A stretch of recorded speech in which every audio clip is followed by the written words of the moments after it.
I know you guys are working and everything else. So.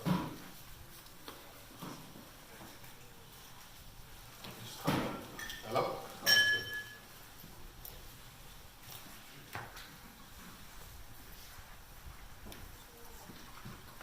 Okay, let's all settle down. Okay. So I'm going to get the boring bit out of the way first. All right. To open up, my name is Vonley. This is Bob Etherington. I'm a co-founder of the Society of Sales Innovation. Bob's a fellow, and Dr. Andy Ray over there is also a co-founder as well. We have been putting down the foundations. We've been putting down the foundations for the society potentially over the last 5 years. We'd had a award ceremony in 2017 at this hotel, where it was well attended. You'll be able to see the videos online. And because of the research that I've been doing, and with Uncle Bob and Dr. Andy Ray, we've decided to launch the network. So what I'm going to take you through is to give you the foundations of that, the boring bit, and unfortunately I'm going to have to read from a script which I absolutely detest myself, so please be with me. And at the end I'll go into a freestyle presentation where we can be more interactive. But I don't really want to miss anything. And I've gone over it and over it and over it, and for some reason it doesn't seem to be communicated at times. You know, when you're having one of those moments over a series of time, I have put the time into it. It's not about being lazy, it's just about the way it's done. Perhaps when I get it out, you can understand. So I'm making my excuses in advance. And then we'll go into the basis of the research that I've been carrying on. Okay? So, to start with, there's been an estimated 5.7 million registered businesses in the UK. This is an increase in business births of 197,000 since 2016, as quoted by the Office of National Statistics. 5.5 million of those businesses are micro and SME businesses. Those businesses employ between 0 to 9 people and cater for 33% of the UK employment market. Current estimated market statistics say that 14,000 business births, and of those business births, 328,000 of those businesses have gone. So a lot of businesses are in their first year of dying out, primarily, but also there's multiple issues behind why those businesses are going out of business, and one of the key indicators for that is revenue. 4.3 million of these businesses are operating in the service sector, which means that they're having a level of customer interaction, face-to-face, or whether it be on the phone, or engaging. As we all know, social media is a big thing now as well. Entrepreneurship is currently being promoted by actors in the UK, such as the Business Innovation Skills Office, the Department for International Trade, local enterprise partnerships, enterprise centres, growth accelerators, enterprise incubators, and universities and colleges, as an alternative to paid employment in the UK, to boost the UK economy. Unfortunately, amongst all the innovation, the idea creation seems to be limited on professional selling skills, especially within the enterprise support services delivered. For UK micro SME businesses to sustain themselves, it is vital to have a thorough understanding of how to generate sales prospects and close orders to bring more liquidity into the businesses for sustainable growth. In my 35 years as a salesperson, and 10 of those years as a sales business consultant, I've advised and supported over 300 businesses to sustain themselves. It has come to my attention that there is a need for those businesses to learn professional selling as a liquidity solution for their businesses to become more sustainable. That is what led me towards seeking a solution to fill the gap when I kept hearing the same message of lack of sales coming in. My research has been focused on identifying whether SME businesses lack or have the ability to relationship sell within their businesses in order to generate more revenue. I took on the research to get a clear indication about the ability of London micro and SME businesses' ability levels in relation to relationship selling. I then sought after data to identify patterns and trends in the micro and SME selling skills abilities in relation linking to their revenue. To my surprise, the data I found was more or less non-existent. When I went looking through the journals, read various scholars, I found pretty much nothing that was linked to i.e. sales and revenue, which I was quite surprised about. My core objective is to identify strengths, weaknesses, needs and wants that exist within the London micro SME sales skills and link it to their revenue. I have focused on areas such as selling skills techniques, selling through technology, issues that participants may have in relation to selling, and the headaches and issues faced with handling objections and relationship building. I have chosen this approach because I want to produce research that takes into account various factors of relationship selling. The role of selling has various meanings in different entities. Some of the core books that I've actually researched core scholars, my apology, that I've actually researched is Rachman, Deventris, Lancaster, Schultz, Tannenbaum, Lauterborn, Cravens, Barton, Lee and Tam. I've also reviewed various other sales theorists and gone through many sales journals to source the root of relationship selling. Within my research, I came across a lot of negative words associated to salespeople who were selling goods and services, such as immoral, dishonest, degrading, wasteful, artful dodger, blackguard, bellboy. All this negativity, amongst all this negativity, is evident that sales in a business makes a business survive. Rackham also quotes that salespeople need to move away from the Lone Ranger mentality to become part of the value creation of a company. Rackham and Deventris also argue that sales forces are caught up in the middle between the shift in customers' expectations and their own companies going through downsizing, restructuring and cost-cutting exercises.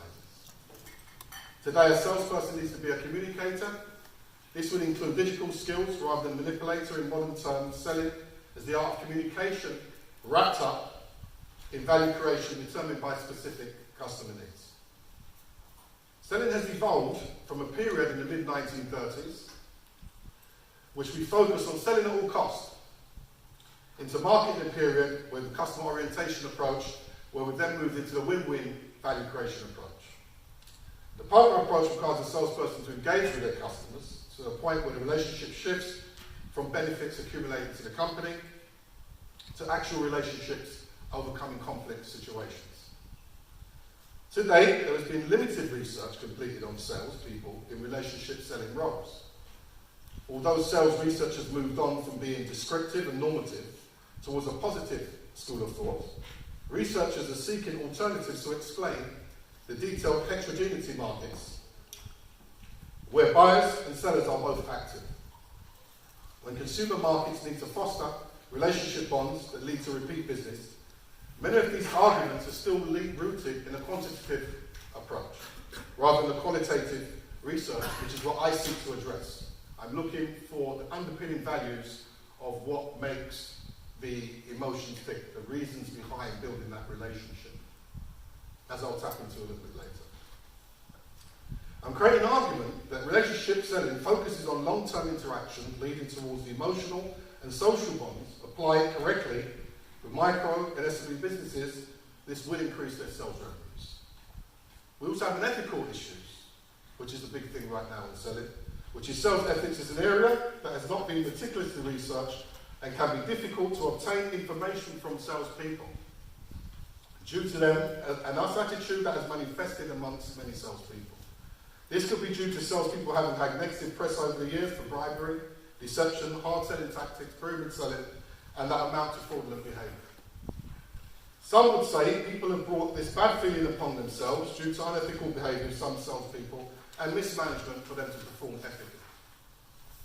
However, it was also found in the same research that respondents were tolerant of unethical misconduct within selling, i.e. their peers and around them were tolerating, although they themselves may have not been unethical, they were tolerating unethical behaviour. Which could explain why sales is experiencing difficulties to be accepted as a credible profession. With the environment today, the current sales environment is experiencing many changes, the primary influences being customer changes, the dynamics behind it, competitors, technology, and ethical and regulatory environment. Organisations are having to adapt to changes that are affecting their internal and external environment, whilst restructuring and process changing. Eisenhardt argues that this leads to issues for sales management and board executives to control changes in order to meet the incoming standards. Communication channels are changing rapidly with the birth of technology. In the past, sales forces would conduct research on their first visit. In the current market, customers expect the salesperson to have researched them before they arrive.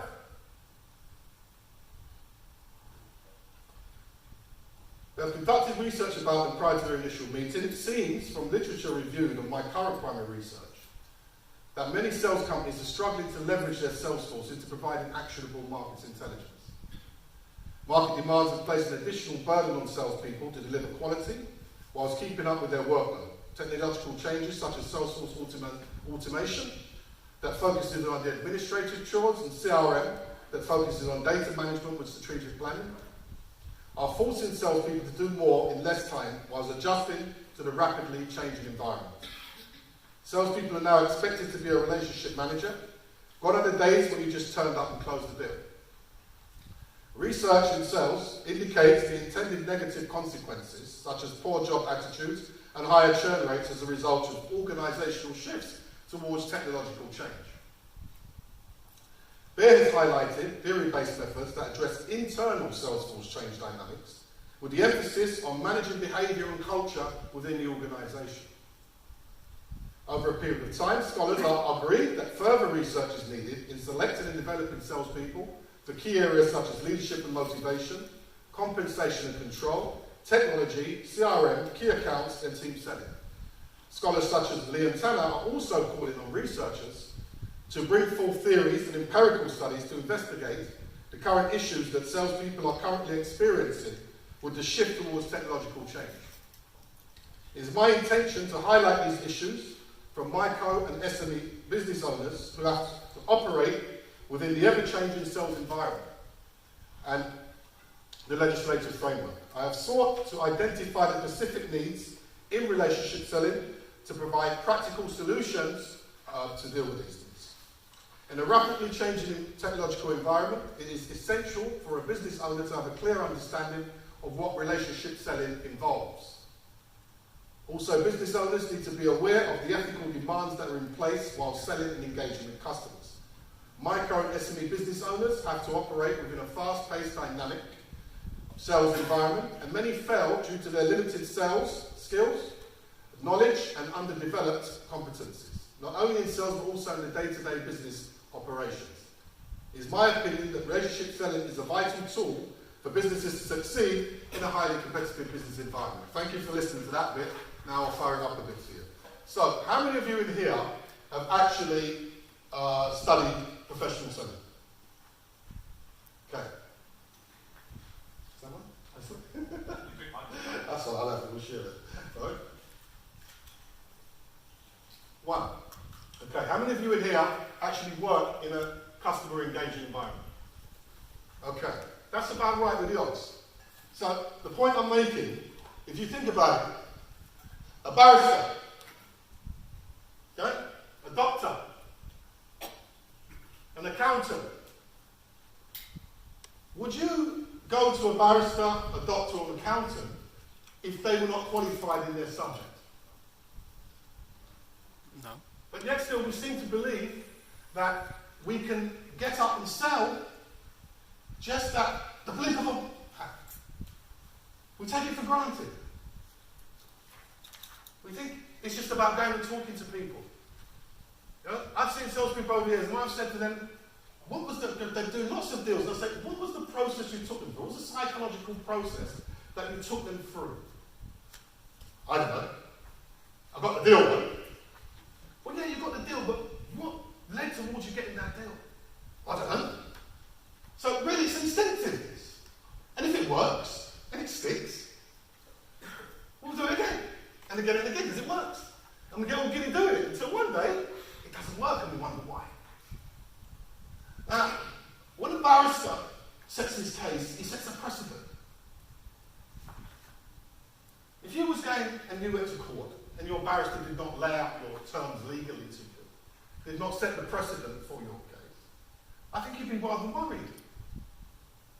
If you went to a doctor and the doctor said, right, I'm going to operate on you straight away, and the doctor hadn't been qualified, who would let the doctor operate on them? Hands up. Or the physician? Anyone? Yet still, when we go into a profession such as selling, where we are going into the intricacies of psychology, the neuroscientific of the mind, the behavioural side of it, the emotional intelligence, we seem to think we can go and operate just at the will of that. It's quite interesting, isn't it? How we take it for granted. How we don't really see it as a profession in ourselves. So we're all in the profession of selling. And then we wonder why we get hammered. Wonder why people take advantage of us.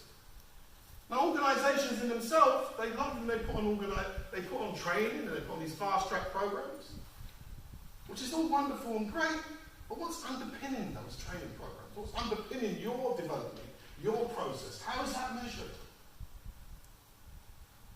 And this is one of the key areas that I'm looking at and I want to address, because I deeply believe that once we start to pay more attention to these core areas, that we will drive our economy forwards through increasing ourselves, through quality, determination, self-development, and all the other key factors that come into it. But more importantly, we're talking about neuroscience. So imagine what that's going to do to our minds. So this is a wonderful subject. But yet still we tend to jump into it head first. We don't take a step back. We all know about evaluation. And we say, okay, I'm evaluating. Evaluating based upon what? What is the foundation? Have we ever thought about professionalising ourselves? So when we're actually looking at sales as a profession, in its true entirety, going forwards, can we really, truly, honestly say that we've developed those skills, the knowledge, the competences? Even the scholars ignore it. I've gone into so many journals. It's a wonderful journal. I mean, Rackham, most of you will know, it's been selling them now. But that's 1988 that came out. We're living in the age of technology. Fast-paced, furious. I won't go too much into the past, so Uncle Bob's going to come and deal with that later. But you're looking at the old school masters and the millennials. And then you've got this void in between. And then we wonder why it's all not working. Because it's all mixed match. Just jump on the roller coaster and hope for the best. Is that the way we really want to see our profession? Is that the way we're going to go forwards? And this potentially is why so many micro businesses, SME businesses particularly, lack, in my opinion, a lot of skills. But when I actually done observational research, I went, oh, they've got a lot of skills and they just don't realise it. Sorry, get excited. Right? They just don't realise it. Because they haven't tapped in. They haven't thought and looked at the processes and the systems. They haven't looked at the organisation as a selling machine. They haven't gone into what we call backward integration. We've all heard about internal marketing. What about internal selling? If you don't like your manager, are you likely to work for him effectively? The first thing you're going to do when you see the office door, you're going to say, oh, not him again. That big W. Right? And when you've done it at the end of the day, well, I've done it, why is he always on my back? So perhaps we need to really start looking at our industry as a whole and really getting a greater, not understanding, but understanding of what our industry actually involves. Especially if you're a micro business, because it's your life on the line. How can you possibly think to start a business or a profession in sales and just say I'm going to go and put on a raincoat when it may be thunder and storm out there? Or put on a big fur coat in the middle of summer? Because you're ill-equipped. So my argument that I'm bringing forward is a constructivist argument on the basis that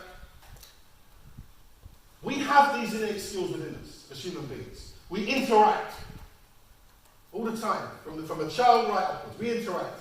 When you went for an interview or you see a client, automatically you go into your professional mode or your negotiation mode. These are instinctive things that we do because we're taught these are the right ways to behave. But my nan always used to say to me, preparation is better than cure. Prevention is better than cure. When you're prepared. So it's a key area that I really want you to think about, and it's something I want to nail home in terms of the lack of skills. Now, I'm not undermining anybody. You need to understand what I'm saying. There is no ego. I always say put your ego on the shelf. You reach a certain time in selling and you put your ego on the shelf. When you're climbing the ladder, yeah, you bounce off walls and you do all the big deals. Don't worry about that. What I'm talking about is yourself, that self. That when you look in your mirror at the end of the day and you say, right, who am I? What am I? What do I really want to achieve? Where do I really want to go with this? What am I lacking? What's going to help me to improve, to go to the next level? No matter how big a deal you've done yesterday, as you're well aware, you're only as good as yesterday's business. And now we've got the social media side of it, which is making it even more dynamic, and I'm having fun, believe you me. With the research, you'll see a research document in your delegate packs, and we're going to send it out to you electronically, but I'll give you a hard copy to have a look at, and I'd appreciate if you would take some time and attention to cover that research. It's linked to Birkbeck University on a research that I'm doing there within that university, and it's all around relationship selling skills. So, we're getting down to the emotions, relationship building, bonding. Anybody married in here? Right. Did you sell yourself to your wife, or did she sell herself to you? Eh? I'm not saying how much for the wife now, I understand. Right? But I'm saying, how did it go? Did she just accept you straight away? Anybody got girlfriends? Did they accept you straight away?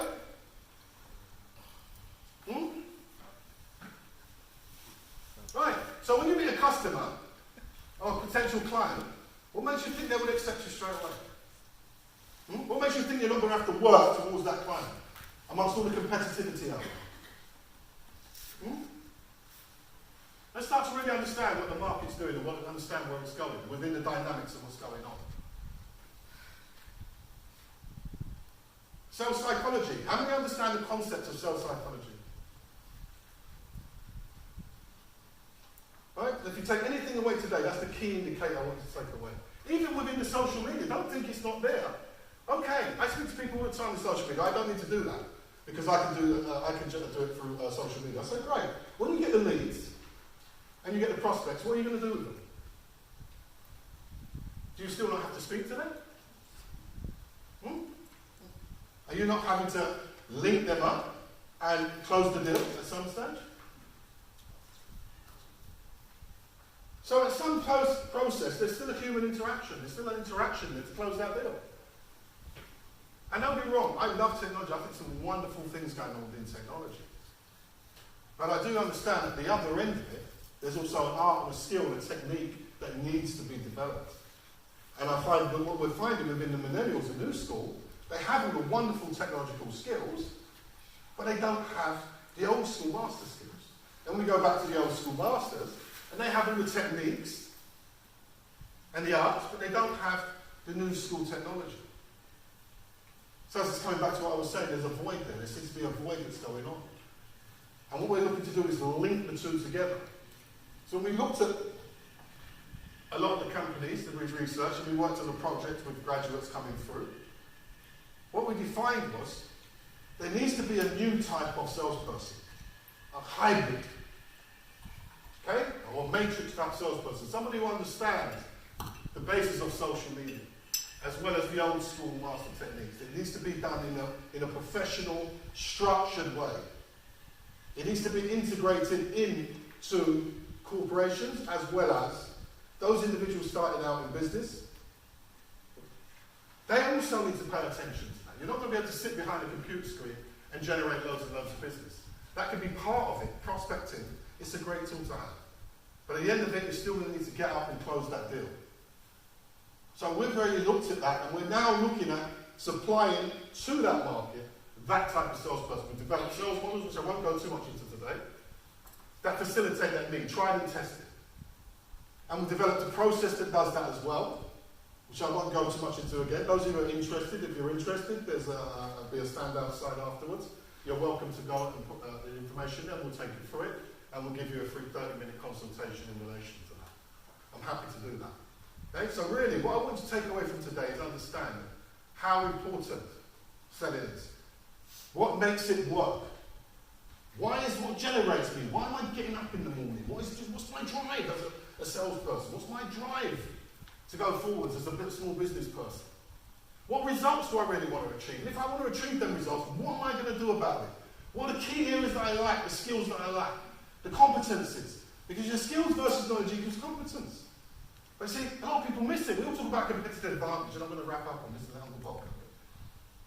But there's a thing called core competencies. If you don't work at something skillfully enough and refine it, and how is that going to become a core competence? A specialist. And that's what we all should be looking to do, become specialists at what we do. Not just put a product in front of someone and think the product itself is going to work. You yourself need to become the brand. You yourself need to become the product. You yourself need to establish the foundation. In being, the whole holistical aspect behind it, developing that empathy with that client, having that relationship, that bond, that sustains. So when another competitor comes along, they're not interested not only on the basis of your product's better than mine, but I have a good relationship, a sound foundation with this particular individual. And I'm not likely to go anywhere else because I value that relationship. And that's a key factor going forwards. Okay? Thank you for your time. And any questions on the floor? Interesting. Go ahead. Okay. In regards to building a relationship with themselves, what would you say is a key fundamental attribute a salesperson should have? Empathetic behaviour. Right? Key factor, empathetic behaviour. And do your homework. Don't just turn up on the client. One of the days we can just turn up and start dealing with needs. We're looking at a world where now emotional intelligence is kicking in. I mean, we can go down to the belly of it. I mean, the stress factors, especially in the city of London, 72%. So when you're dealing with most people most of the time, understand that they're probably under stress level. Yeah? The biggest reason you lose customers is that they forget about you. That's right. So basically, whether you're any good at relationship management or not, stay in touch with your customers. There's the empathy. Okay? Because that's where you're building. Right? Tapping into the psyche, getting them to understand you, getting them to staying, of course, staying in touch with them. I totally agree with that. And Bob's not wrong, but there's also the empathetic side of it. Because you can stay in touch with someone and they don't like you, they're not likely to stay in touch with you. Okay? So, build that relationship with them, build that love with them, spread that love with them, have that bond. So that you're developing that foundation. So when that person wants something, you're the first person that will come to their head, and you're likely to get repeat sales out of that as well. Right? Because remember, you're in a highly competitive environment, so you've got to separate yourself from the rest. What is sales psychology? Sales psychology. If you think, have you heard of neuroscience? Yeah, like NLP. It's a touch of it. It's involved in it. And Uncle Bob touches on some of that as well. I'm sure he'll come into that. But if you just think of the psychological process you go through, the process you go through in sales, from beginning to end. The things I don't know if you look up things like the selling cycle and these sort of programs going in, the process that you go through within the client and the level of engagement is the psychological process that you go through in simplistic terms. If you keep it simple, right, you yourself need to remain calm at all times. That's the best psychology you can have. Don't get erratic. Most salespeople you speak to, they'll be speaking 100 miles an hour. There's no need to speak 100 miles an hour. Stay calm. Right? And when you're calm, you're in control. Right? And once you're in control, you can then collect the information that you need from that individual. Or collect it on them, because like I said, now we're expected to gather that information. And then whilst you're going through a process, it's confirming what's being said. So the client understood that they've been listened to. And they understand that you're clear. And not only that, but you also need to be clear. Because if you're not clear in what's been said and you get a mixed message from the client, and you go out, what happens then? If you're getting it wrong? You're likely to lose that deal. That deal's likely to crash in the morning. I've seen it too many times. Okay? When someone comes out with a deal and the following morning the client cancels because they're no longer interested. So you want to underpin that. You want to make sure that kind of value is what we're talking about. Does that help? Yeah. Okay, 5 more minutes and then I'll go. Is that similar to the core competencies? Right, core competencies is to do with skill sets. Right? So you're looking at skill sets. We have underpinning competencies working with. If you're doing a job, and you're expected to be the skills. So you have a skill set, and then you have a certain amount of knowledge. Okay? Now, you need a level of competence to be able to do that job. And I was asking earlier, would you go to a barrister or a lawyer if they couldn't set a precedent for your case, or if they hadn't been qualified, or physician particularly, would you let them operate on you if you hadn't studied? So why would I want to go to a salesperson who hasn't taken the time to professionalise themselves and put yourself on the other side of the client? Right? Most people don't even know if they studied or not, right? Because you're not going to ask them, like, do you have a degree if you come in? If you go to an accountant, you go there because you assume they have studied for Absolutely. But you don't Absolutely. Know but you don't know in advance. Absolutely, you don't. You But still connected with salespeople as well. If they absolutely. No, I totally agree, but at the same time with an accountant, I think you'd soon realise if they were competent or not. Yeah, they can still be a good accountant. Yeah, well, they are. I mean, some accountants have come up from the bookkeeping level. Sometimes There's it's a better competence. than the rest because they don't have dedication. Well, I totally agree. The practical side. God, Totally agree. Yeah, the God of the books. Absolutely agree. That's what we focus on, the practical implementation, filling the gap. So I totally agree. So I'm not underpinning it, but what I'm saying, you in yourself, position yourself, because that accountant who's come up from the grassroots, he hasn't just sat down. What he's done is he's learned his profession back to front. He's learned it from the grassroots. He's learned it from engaging with clients and so on and so on. So he's become heavily competent. As a matter of fact, maybe even you had core competence and specialising in certain key areas. I know people who have done it, especially with taxation and so on, they don't have an accounting degree. So I'm not necessarily talking about degrees here. Yeah? I'm talking about skill sets. All right? And being able to go, because you can self-educate yourself. I'm not saying about going back to school. All right? But, so I totally agree with what you're saying there. All right?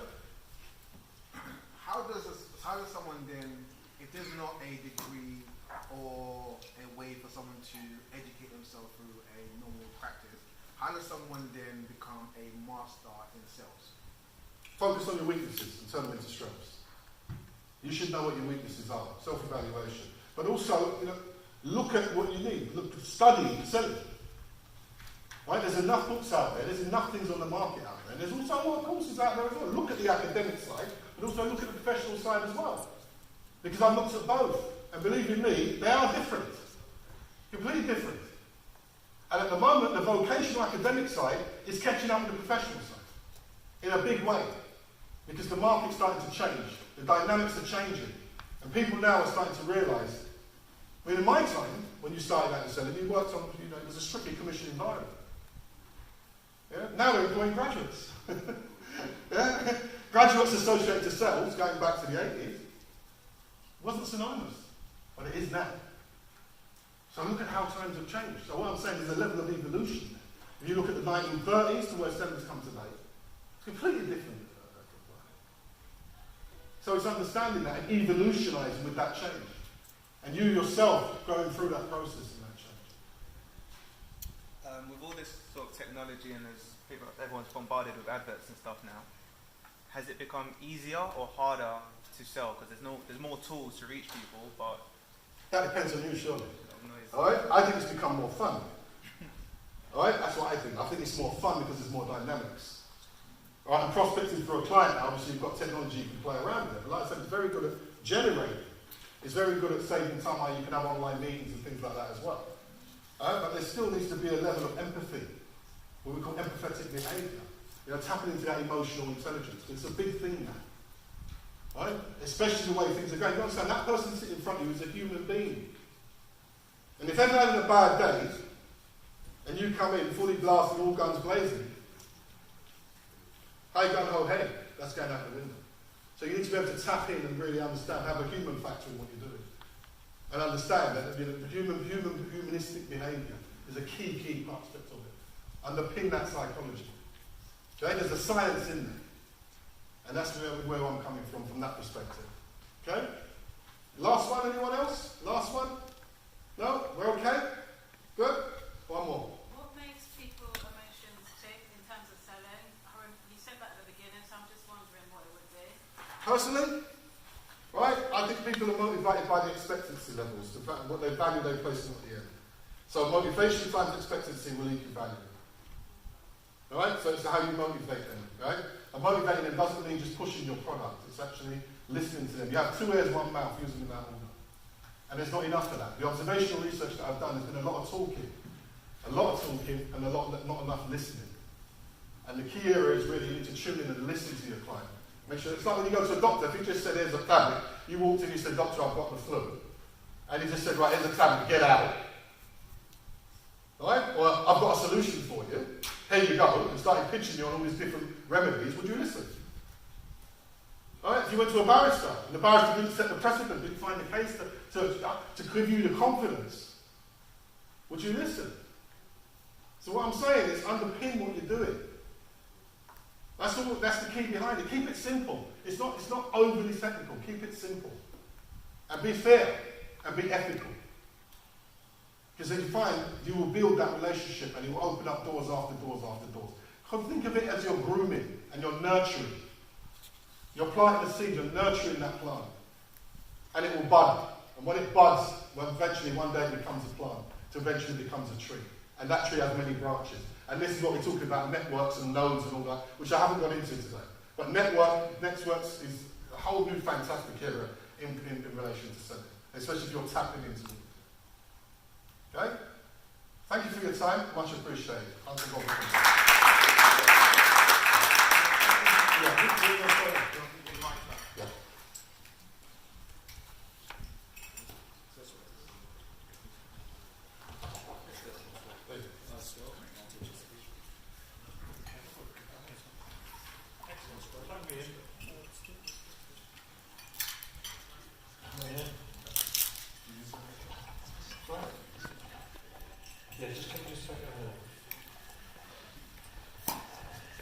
Right.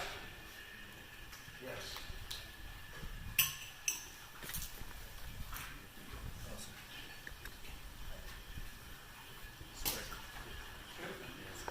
Good evening. How many of you have seen me before? How many of you have never seen me before? How many of you don't care whether or not you've ever seen me again? My name's Bob Etherington. I've been in selling since the 1970s. I started out with Xerox in Croydon. I have to tell you tonight that I'm not a motivational speaker, but Xerox used to think that we 30-odd salespeople in Xerox Croydon needed motivating once a month. So we used to be taken to a hotel, exhibition room, or to the Croydon Conservative Club. It happened to be, I don't know why, but we used to go down there. And he used to have this month's motivator, usually an American. And yes, I lived 6 years in New York City, so a lot of I love to motivate you. And they would slide down, do whoops and high five. Woo! That's it. That's what we used to do. And we'd all be sitting there being Brits, and the motivator would crawl out after 2 hours, and we'd all be sitting there thinking, "Great, we won. We're still demotivated." What I do now, I worked for years, 20 years for Reuters, just around the corner from here. I ran the sales training for the last 5 of those years globally. I lived in New York and I lived back in here in London. And when I left there, I started this training business. I've actually had 3 businesses since I left Reuters. I keep retiring and coming back again because I get fed up with being at home. You know the worst thing about retiring? No weekends. So I get asked to do odd things when I'm retiring. It's as if the cosmos is telling me something. Just one more, just one more. So I'm doing just one more. And this is going to be my last project, working with Vonley, who I've known for about 5 years. But about a few weeks ago, I was asked, I do these odd talks at the City Business Library under Guildhall for interested city bigwigs. And she rang me last week and said, "Can you come back and do another one of those talks? You haven't done one for a little while." So I said, "Yeah, I'll come back and talk about what?" She said, "What do you know about selling?" And she told me exactly what she wanted me to deliver over a couple of hours speech. And as I was getting up to go, she said, "Oh, just one thing." I said, "What's that, Jessie?" She said, "Can you do it so that you don't talk about selling? You don't mention the word selling, you don't mention the word sales training or sales or anything. So everybody knows that we've got to do selling in any commercial enterprise, but nobody wants to be tarred with that brush. Unlike America, oh, I don't do selling. Sometimes you have to call it something completely different, like informed consent. It's the same thing. Or marketing development. Don't talk about selling. But where do you think selling ranks in the sort of activities that every company has to do? Whereabouts does selling rank? Whether you're a dentist, whether you're an architect or a software company, where does the activity selling? It's the number one activity. Because why? Revenue. It's revenue. Because it's revenue, yeah. Without sales, you have no money. Without no customers. I said to my American business associate, Tom Snyder, I said, "Tommy, when I was starting out in business, What one thing will tell me whether I've got a viable business or not? Robert, have you got any customers? That's it. And that's what selling gets you. But nobody really wants to be touched by it. And selling is changing. Selling is changing a great deal. So I'd like you on your tables now to ask this question. And this is something that came up when I did a talk in Helsinki a few months ago. Often when you go and do a job for a client, run a training course or a program for a week, they often try and use you in the local city in a breakfast environment, and they've employed you to come here, but you're talking with all their friends and partners. And usually you get asked questions like, how do you think we should best include other technical support staff in the sales operation, or how should we come up with a decent global commission structure? Well, I can handle those sort of questions. But it was coming to the end of this session a little while ago, and the man at the back put his hand up and asked a question which a few years ago would have been really dumb and really stupid. And I'm going to ask you to look at this question in your tables for 5 minutes each now. He asked me this question. He said, in this internet age, what is a sales force for? In other words, when you've got your sales hat on, what is your role? What are you supposed to be doing? What do you think you're supposed to be doing? So what I'd like you to do, 5 minutes, on your tables now, just examine that question. In this internet age, why do you need human salespeople who are able to carry out this transaction between you and a potential customer? 5 minutes, discuss it at the table, but no wrong answers.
we're starting to wind up now. Let's see what we've got. If I can write small enough. Turn around now. Start over here, the table here. What do you think? You are actually face to face. That's not given up this. Everyone is Like dealing with humans.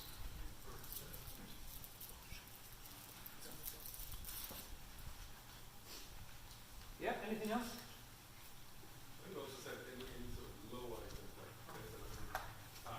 people are happy to buy anything above that. Ah. So what? Selling high ticket items. So low value items. It's transactional. It is. But high value items want humans. Okay, that's what I've got. Okay, high touch, High touch, which is the same as someone provides solutions. provide solution.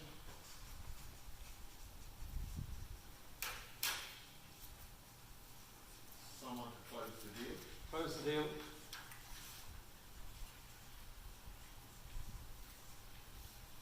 And someone who will empathize. Empathise. Come to listen, yeah? Let's keep going. Sorry my writing's so terrible. Take a look back. Yes? Cover the majority. If I have, don't get anyone of you left out. Not tears after bedtime. People buy people. People buy people. People buy people, yeah?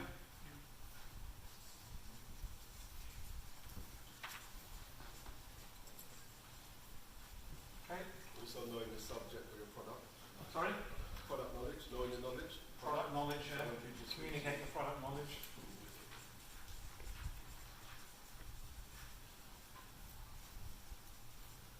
and good customer service. Good customer service, yeah.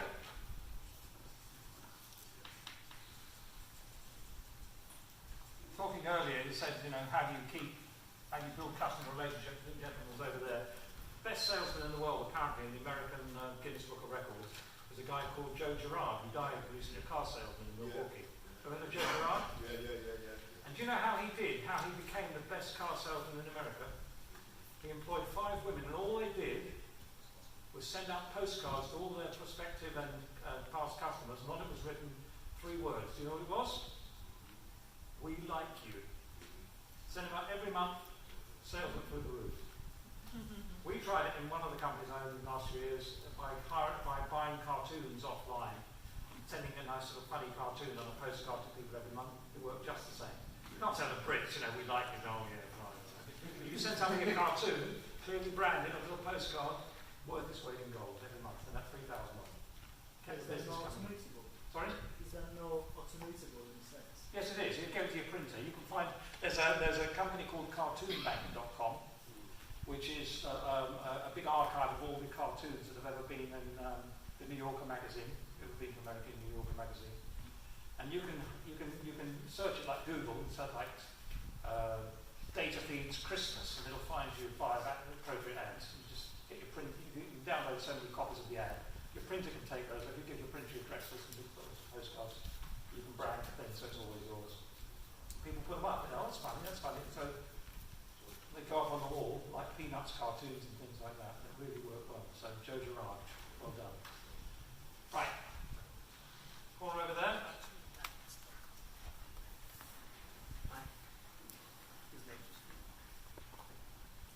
some ideas. Some ideas for things, although I would got more. You've got them. Got them all? All right, okay. Table here. Complaint resolution. Complaint resolution, oh yes. Complaint resolution.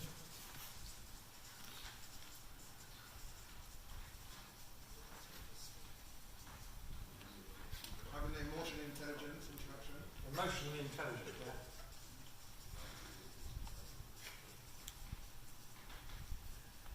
Generally, if you ask this question, you have an awful lot of things which is all about communicating your value. That's why the people have us to communicate value. Who think it's all about communicating value? That was my next one. out with salespeople for about two or 3 days every couple of weeks. And it's as if we're stuck in the 1970s, despite all the training that has been, all the research, and you heard Vonley talk about a lot of the people that wrote some of the sales books, despite all that training that goes on and on and on and on and on, people still do one thing, and it's as if they can't help themselves doing it. They can't shut up. They get in, and most salespeople I go out with, despite all this training, they know what they're supposed to do. They're dying to give their presentation, or to get out the brochure, or talk about their product. What effect do you think that has on your average customer? Oh no, there it goes again. We've seen it all. Is anybody interested in all your stuff? No. Let's actually write on here some of the ways in which people go about selling. There are 5 or 6 selling types that I've met over the years. There's the ambassador. Customer ambassador. The sort of guy who looks after, goes to see customers and looks after them very well, and if they've got any complaints or any problems, they sort them out. They're the knight in shining armour that sort out customer problems. They go and see the boss. So we've got to sort this out, we're going to lose it. They really look after the customers well. They're customer service people, really, and on that basis, customers employ them again and again. Then you've got the news bringer. This sort of person, they're quite common. They tell their customers once a month, they ring them up and say, maybe you can go out for a cup of coffee with them and tell them all the latest trends in the market. Keep them up to date. Tell them who's doing what. Haven't seen that system? Well, they've just taken Bloomberg down the road. Have they? I didn't know that. And they keep up with that. The customers really value that insider knowledge. News bringers, ambassadors and news bringers. Talking brochure. Very good at doing the demo, getting out the brochure, getting out the flyer, taking the customer through it.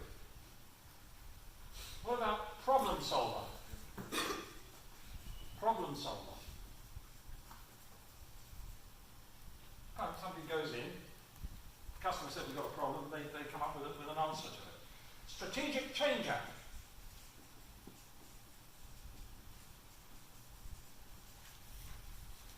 Somebody who comes with such a novel and useful way of doing something nobody's ever seen before, the company knows their customer changes everything for them. And problem finder. Now, of all of those, let's see if we can put them on a scale of 1 to 10. There's 10, there's usefulness, and there's nothing. When you go and ask buyers, which do they say is the most useless and most boring one of those activities which they get hit with a lot? Brochure. Talking brochure. Talking brochure, if you ask any of your buyers, ranks down here. Because nobody's interested in all your stuff. They want to talk to you about their stuff. And all salespeople want to do is tell them about their stuff. Remember, these guys that I go out with, I'm their coach sitting in the back of the room. They've done all this training, but they can't help themselves. They still go on and on doing it. What's the next one up in terms of uselessness? Newsbringer. Newsbringer, yes, you're quite right. Newsbringer fits in about there. Whereabouts does ambassador fit? Next. He is, yeah. Now we get down to some interesting stuff. What about strategic changer? Completely changing everything. Well, it's very rare if you can do it. I've done it once or twice in my life, but it's right up here.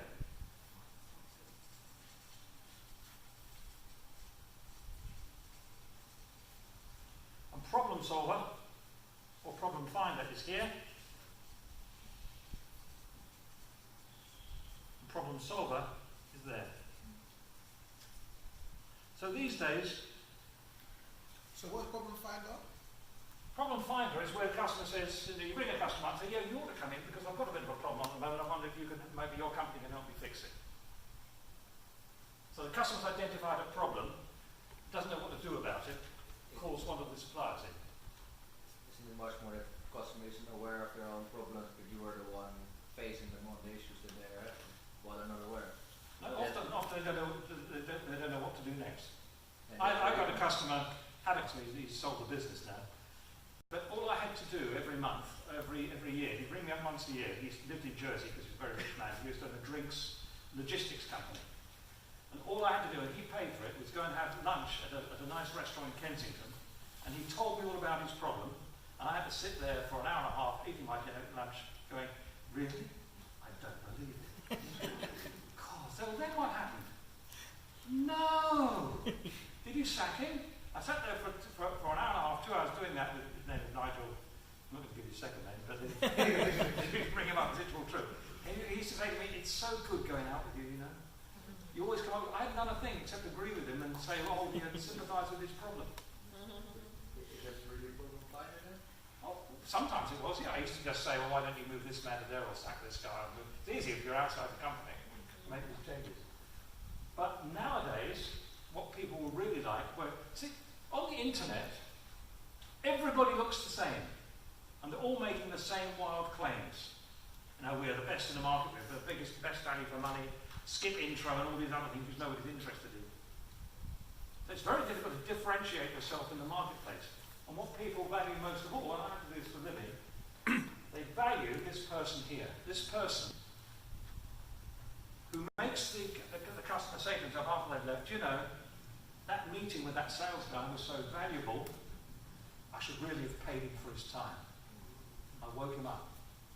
And most buyers tell me, and I kind of encapsulated it in a paragraph about 4 weeks ago, most customers are saying when you go and see them, show me something about a problem I didn't know I had, and then show me the solution that I wasn't anticipating. They pay you for that sort of amazing sort of insight. Before you came in today, I hadn't even thought of that problem. Your question to me made me start to think about it. So we moved past this whole business of communicating value to customers. Our job now is very different. And it's already started to change. According to a survey I read about 3 weeks ago, in Europe there are 18 million sales jobs at the moment. They reckon 10 million of them are going to disappear in the next few years because people can't change. They're still in the communicating their value mode. Yapping at people mode. Telling. Why do people still do that? Why are they still attempting to communicate value? Why are they still wanting to get their brochure out? They don't know any different. Because they don't know any different. Well, they do, you see. They've been on the training courses for people like me. But they don't change. Why not? Why don't they change? What have they got to be doing that's different? What have we known? You heard Vonley talk about Neil Rackham back in 1988. What have people got to be doing now? Rather than communicating value. Yes, what does that mean? It means creating value. Because the value for the proposition I'm putting forward isn't something I can describe. You can't describe value to a customer. It's in their head. And your job and my job is to get inside their head. What did Neil Rackham, this man Neil Rackham, what did he discover when he wrote Spin Selling? What did he discover was the one thing that all top persuasive people did that average people didn't do? Asking questions. Ask more questions, that's all he found out. 34,000 sales interactions around the world, and that was the thing. In fact, it was such a weedy answer. He was effectively going to be hard closers, good objection handlers. There was nothing to do with that. The best salespeople in the world ask more questions. Not just any questions either. Because modern selling, if you're going to be out creating value for people, means that you're going to have to do a lot of homework beforehand. You've got to ask the right sort of questions to get the customer thinking about your problem. Because what did he discover was the value of a question when it gets asked. What does a question do that me yapping at you like I'm yapping at the moment? How many of you are going to sleep now? I'm talking actually. It's all right, you can go to sleep. It's perfectly okay. But if you yap at customers, how quickly before they start to tune out? 3 minutes, You're lucky to get 30 seconds. You're lucky to get 30 seconds out of people. What does asking a question, what is that you've got on your wrist there? On your wrist, a little... Oh, sir, it's a thread. Oh, it's lovely. What did you have to do? You weren't expecting me to ask you about that. But what happened when I did? So when you ask question, my attention goes to you. I can't. Exactly. Questions he discovered do two things. Yes, they get us information about what it is this customer might be prepared eventually to buy from us. but they do something much more strongly than that. Because when you ask somebody a question, they can't simultaneously think of anything else. When I'm yapping at you like I'm yapping at you at this very second, you can go on and say, when's he going to shut up? When can I get out of here? When am I going to go to the pub? You can all think that, but as soon as I say to you, how do you do this? Can you tell me that? Goodness, it's like getting hold of him by the lapels and jerking him towards you. Why don't people do this? We've known about it for a long time. It's a way to create value, to get the customer thinking about what you want him to think about. So what have your questions got to be about? The problem. Yes, the problem you know you can fix. And this is only the beginning. So I've given you a chance. I'd like you to walk out of this room tonight with something you could use tomorrow to start testing this out. Because I like to be judged by results. Now put on your tables here. Oh my God. A sheet. All right?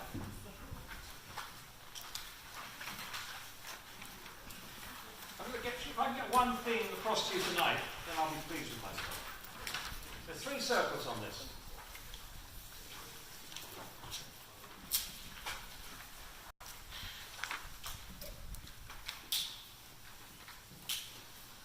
Sorry, they're not as nice as your circles. What I'd like you to do, there's your customer. I want you to think of any customer of yours, and then this area at the top here, right in there, 3 or 4 outcomes that your customer might like that you can provide. And they should really be things which, compared with your competitors, you can do better than they can. Maybe you're uniquely yours. Outcomes, and we used to call them benefits or advantages, didn't we? Remember those olden days? Now we call them outcomes. What sort of outcomes can you offer to people? What sort of problem-solving solution can you provide? What you are, I run a sales training company. I teach cold calling, I teach negotiating, I teach face-to-face selling. That's not much use to you, is it? If I was going to ask you questions, I'd have to say, how concerned are you about your lack of new business acquisition? How worried are you by... So each word has got a slightly worrying word in there. What I call these what I call issue questions. Just get up in there. So write 2 or 3 things down in that box at the top. There's only a circle here. Or rather, in the top box, I beg your pardon. What I want to do in the top box, so I'll change it earlier, is what are your customers looking for? Write down in there what your customers are looking for. What outcomes are they seeking from you?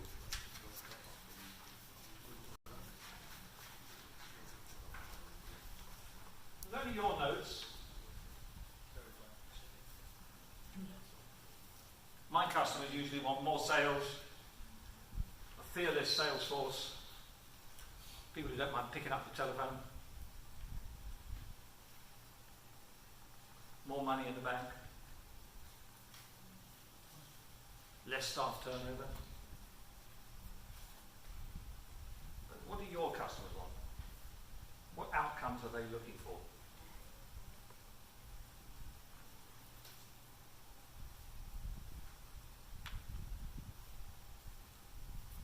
You haven't got any customers. I'm sorry. You need to come in. You've done that? Only 2 or 3 of these things. Down here, it's what you and your business, under this little circle here, you and your business is able to provide. What outcomes can you provide? They needn't be exactly the same as what your client wants. What sort of outcomes can you provide? What benefits? The main reason we buy things is to fix something, avoid something, or what?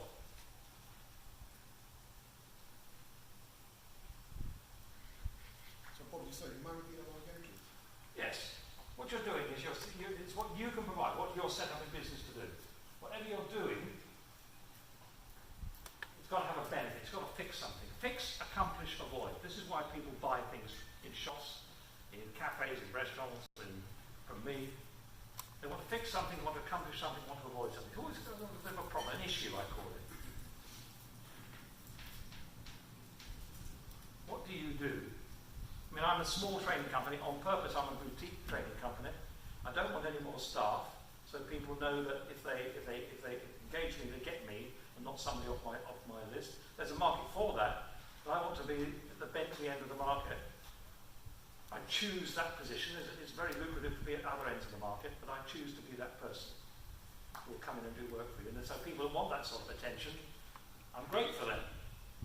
People who want kind of a quick, rush sales training, and it's the same all over the world, they would choose another supplier. But I've got to know what outcomes I can provide to my potential marketplace. Once I've written that down, in this last little circle over here, is what can my competitors, what outcomes can they provide?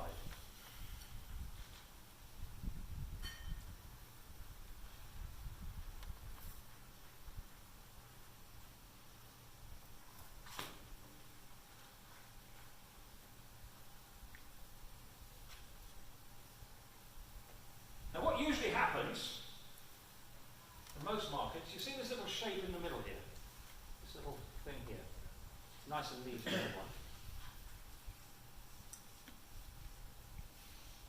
I call that the average sale. This is where there's a balance 3 ways around this sort of circle. I go in and see the customer, I tell him about my stuff, my competitor goes in, tells him about his stuff, and we all look the same. What I want you to do is to change all that.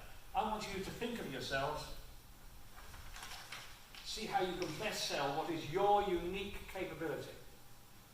As I said to you, I sell on the smallness of what I am,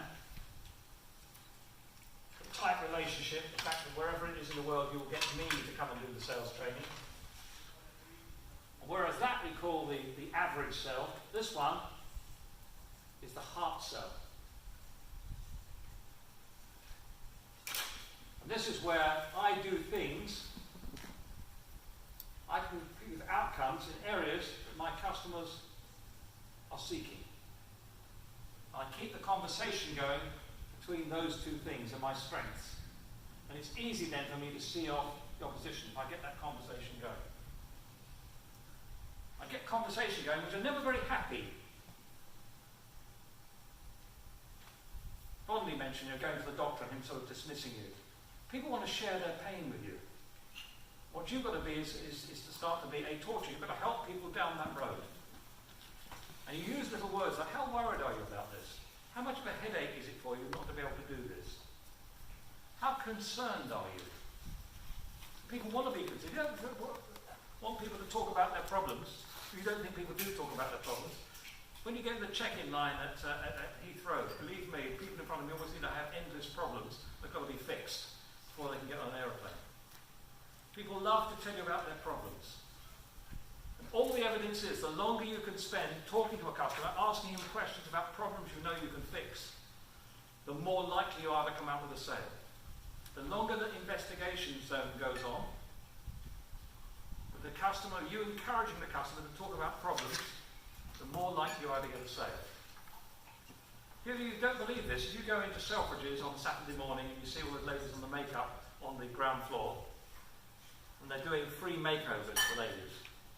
You sell people makeup by making them feel bad about the way they've made up in the first place. So you always have somebody who's immaculately made up, and they sit you down in front of a very harsh white light, and they look at your face very closely, and they say, oh yeah, I can see what you've done. Can you? And people hate it, but it makes them think, oh, it must be all wrong. But you've got to ask people about problems you know you can fix. These issue questions are very important. They will tell you whether there is any link between what you're able to provide and the heart sell and what they want to buy. And you try and develop that conversation around those unique features of yours, around this little zone here. But because people generally don't do that, over and over again they don't do it, they still come out of customers, and I go in the City of London just last week, standing on the pavement in Threadneedle Street, and having listened to somebody who discussed all this with me before we went out, but had immediately collapsed into a brochure sale, a talking brochure. He said, I told you it was only about price. I told you that's all we were worried about. Listen, if you went into a Jaguar showroom, The guy saw you coming. Morning, sir. See you looking at the new Jaguar Escape, rather a fine car, isn't it? It's got the new double overhead camshaft that you've probably heard about in the press. And it's got heated rear windows, it's got heated seat for back air, full air conditioning, double springing, sports spring and everything else. It's got 4 decent seats with 2 in the back and things like that. There's a nice big boot for your Golf Plus. And have you any questions? What's the first question going to be? Who caused that to happen? Who caused the salesman who caused the customer to raise that as the first objection? You just did, because you couldn't shut up. You were telling you all about what your product was rather than how it could help him. You didn't find out what he wanted to buy. Yet most people still do that. Despite all this training, a lot of people will go out tomorrow and do exactly this. They always say, it's my customer's different. They're the saddest words in the world. You don't understand my business is different. I have to do it my way. I have to get the brochure out. I have to get the presentation. I can't wait. I have to do the presentation. You're causing these bad things to happen in your life. You've got to really go away and prepare, first of all, prepare some questions you're going to ask your customer tomorrow, which aren't very happy, but they will tell you very, very quickly whether this customer is a potential customer of yours or not.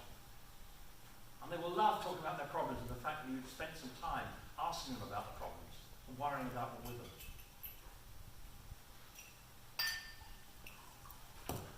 And you will find, try to always imagine it's rather like an iceberg. All you've done at this stage is reveal the ninth of the iceberg above the surface. It's too early, I have to tell you, it's still much too early for you to get out your solution yet. If you don't believe this works, stand on QVC television, turn it on at 4 o'clock in the morning and watch people selling you clockwork hoovers and cucumber peelers. The one thing they don't do is tell you the price. They say another thing and another thing and another thing. Keep you hungry. Please tell me how much it is. I can't believe this wonderful gadget is going to waste. They build on our desire. We want more. They want more because they haven't been able to get the foot that last thing they want. So what we've got here are people who are potential customers for your product. But if you try and go back on this afterwards, these 2 or 3, maybe you've got 10 areas of things you can provide, and you've got 2 or 3 of them up the top here. You've always got to imagine that when you get to that point in the sale, you say to the customer, well, it appears you have 2 or 3 things, problems that we might be able to help you fix. The customer says, no. I know you're right, but hey, it's really not worth the cost or hassle of fixing it, so I think we'll leave it. You've got to think to yourself before you go out, if the customer says that to me tomorrow, why would he be wrong? What other questions could I ask that will make him think, oh, yeah, that's right. I hadn't thought of the knock-on effect of doing that and this. Goodness. Wow, this guy's really insightful. I'd better have a look at this. It's rather like you taking your 5 or 6-year-old sports car down for its annual MOT and the guy who owns the MOT testing station, as you drive in, says, so when you drive in, your front offside tyre there looks a bit worn. So, well, is it all right? He puts the old thing in. Yeah, you just about passed the test. You'll be all right for another year. You probably say to yourself, okay, don't want to use expensive tyres, I'll go on for another year. What if he said, well, yes, but however, did you know that an RAC report recently said that cars with this amount of tyre tread that left on them are 5 times more likely to have an accident and cause tyre wall blowouts. What are you going to do? It makes you think about, I hadn't thought of that.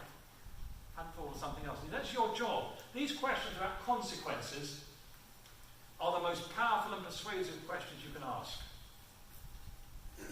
They're where you're digging down below the iceberg. And most people don't go down here. Very few go down into this area.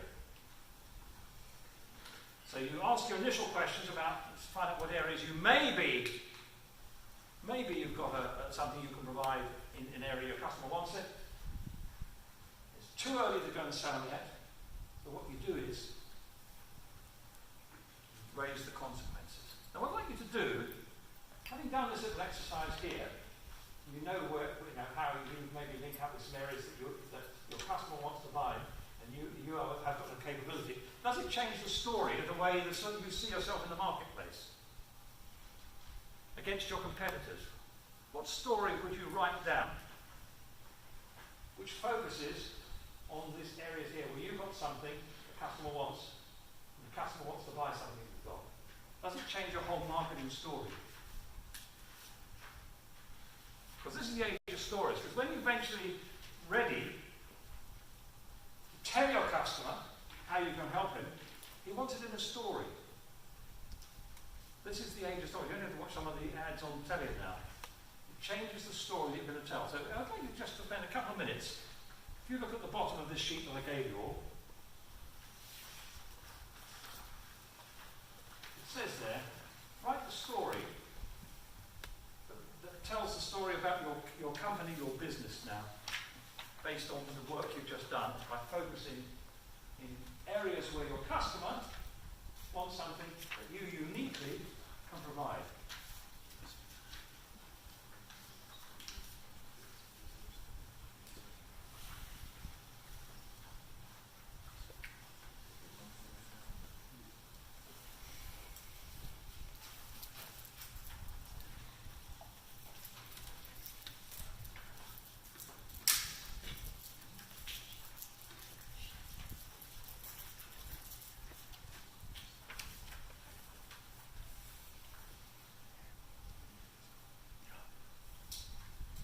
Have to read it out or show me or anything like that. I want you to focus on what it is you do that makes you different in the marketplace. Start to differentiate yourself. Maybe it's something you'll start to put on your website that explains why you're different, or the sort of business you want to go after. Not spending a lot of time wasting time with people who aren't really good customers for you. Makes it a lot easier if the customer is focused on some of the things that you do uniquely, compared with fighting all the while against your competitors. I don't want to come up against the Huthwaites of the world, who are very, very good, or the TAC trainers, who are very good. I want people to look after who want my sort of training. And when I get them, I'm the perfect sort of person. I said to a customer of mine recently, why do you keep employing us? Hoping he'd say, because you're a great sales trainer. He didn't. Do you know what he said? Because you don't do us any trouble. That was what he was buying. Not that I thought I was selling it, but it goes, oh, right, okay. So I started to recruit some of the marketing to similar companies. Have you ever been let down by a consultant? You know, there's a saying outside the consulting industry, so we bring in a consultant and mess it up ourselves. So if they want somebody who's reliable, who shows up, almost it's irrelevant whether I do a better sales training job or not, that's what he's buying from me, something different. So what are your customers buying from you? What's the story you can offer that make your customer think, oh, really? Then you're going to avoid, keep on hitting these, they said we were too expensive. Let me just ask you a question here. Can you write a list out for me now of things that you've bought yourself recently where price was the main criteria? What have you bought recently where price was the main objective when you went into the shop or the store or the vendor or whoever it happened to be?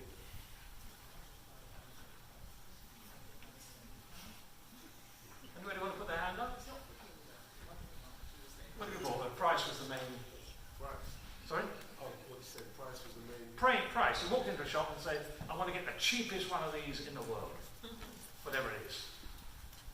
Somebody said to me the other day, socks. Somebody else said toilet paper. Yes. Cigarettes. Cheap cigarettes. What else is it? What else?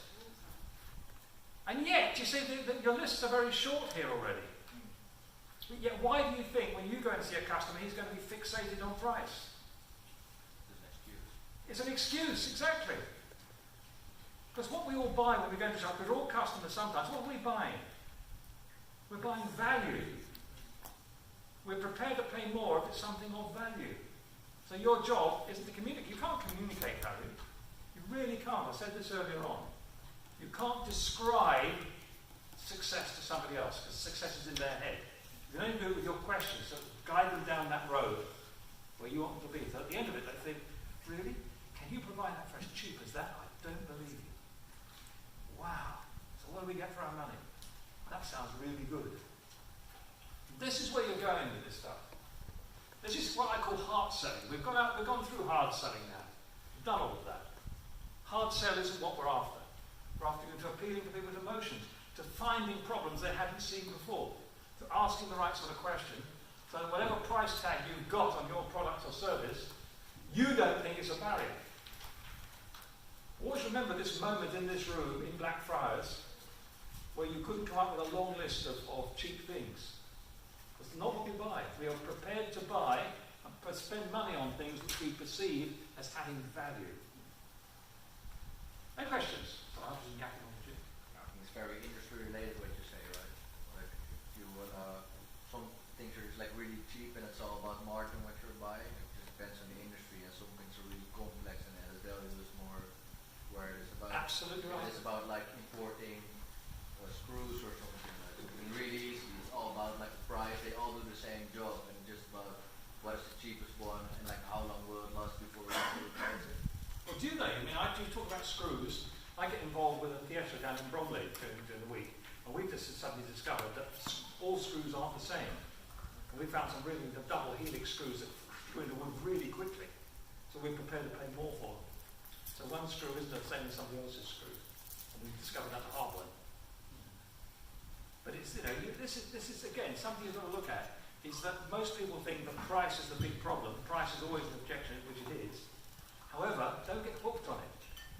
People are always going to try and get you to knock down the price, and they're prepared to pay for value. There is no truth in the rumour that discounting your sales, discounting your prices brings you any more business. You only have to walk down Oxford Street now, and people are discovering that just cutting your prices doesn't mean you're suddenly another Lidl or another Poundland. Doesn't mean that at all. You've got to have a whole business plan that's got to be built around that. Cutting your prices willy-nilly, just because a customer said you've got to cut them, is a sure route to disaster. Absolutely sure route. You don't have to. There's no evidence at all. And during tough times that we're going into now, this is absolutely true, rich people spend more money so they rub our faces in it. You know that? Yeah. Rich people buy more things and buy faster and bigger cars during downtime so that the plebs in the street feel really down. Bond Street won't go out of business. People who can spend £50,000 on the one handbag in the window. Rich people buy a lot of stuff. And I love dealing with rich people. Because they make it, especially, I always try, as quick as I can, as soon as I get into a large company, usually through HR if you're in training, to engage the managing director somehow in some of the training. Because the lovely thing is they don't have budgets. They have slush funds. They're allowed to do what they want with their business and their company. Always try and deal with the senior person. We used to Xerox used to tell us to call it the man, the money, the authority and the need.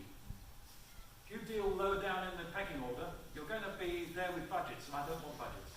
I can avoid it. I will always tell people I can have their money back if they don't like it, but it's not cheap. But it is best value for money in the market, or your money back. Any other questions you'd like to ask? Yes, sir. Yeah, so you mentioned that a big part of selling is asking the right questions. Yes, it is. What if your customers don't trust you enough to answer those questions? Because sometimes, you know, they feel they don't want to feel vulnerable in front of you, and they don't know you. And these questions about consequences are the big ones, yes. Your first job in any client relationship is to establish trust and honesty. You're not there to get the initial appointment, just to let people know that they can trust you. So do ask them about, in a very casual way, ask them about their businesses and their business successes. I was reading an article last night about charismatic people. Charismatic people always make the other guy feel as if he's very, very important. Make the other guy feel important, even if he isn't. Don't just dismiss him because you know already he's not going to be the guy that signs the bill. Ask nice chatty questions. Be very impressed with his business and what he's done. You're not there to tell him all about your stuff. Because remember, I said to you earlier, he's not interested in all your stuff. He wants to tell you about his stuff in the nicest possible way. Then establish a little route to say, well, thank you for telling me about the issues you've got. Can you give me a couple of weeks and I'll come back with a solution? Or come back with a partial solution that we can discuss. And build up over time. How many of you ever do any cold calling? I tell you, this is a great thing for cold calling. I was taught by Xerox to do cold calling years ago. Very, very tough, very hard environment. But I found I get a much better result now if my first objective is no longer to get the appointment or get the very rarely get the sale over the telephone, get the appointment to go and see him. I generally say now, I pick up the phone because I still do cold calling, I'm not worried about it. The Financial Times, anybody who's got a problem with sales is my order book, not order book, is my prospect book. I ring them up and say, good morning, is that Mr. Jones? Mr. Jones, I'm sorry to ring you on a Monday morning. I wonder if you can help me. And I shut up. And he said, well, what's it about? I'm trying to find the person in your company who has to use some motive words, and it's going to be the heart setting, the emotional bit. I'm trying to find the person in your company who has to wrestle with or struggle with the problem of whatever I think the problem he's got. It's usually my area in sales. Would that be you? Sometimes they say yes, sometimes they say no. They say, well, would you be open to hearing about some of the ways my company has of fixing that thing or dealing with that particular problem? So I never tell him anything unless he says he wants to hear about it. My objective is no longer to get the appointment, it's just to establish trust.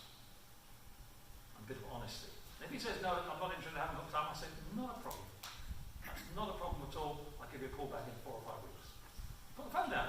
I was taught a lot of smart-ass ways of selling. They don't work now. It's another thing that doesn't work. It used to work, doesn't work now. I mean, let's do a standard classic cold call. Good morning, sir. How are you today? Very well, thanks. I'm good. My name is Bob Etherington, or Bob Etherington Group. I wonder if you've got a few seconds to help me. What point have you switched off? What point have you stopped listening to me? Good morning, my name is. Yeah. That's a trigger word for the customer to start lying to you. Saying he's already got one or whatever it is you're trying to get. That's because we're trying to interact with him before we've established any trust or confidence.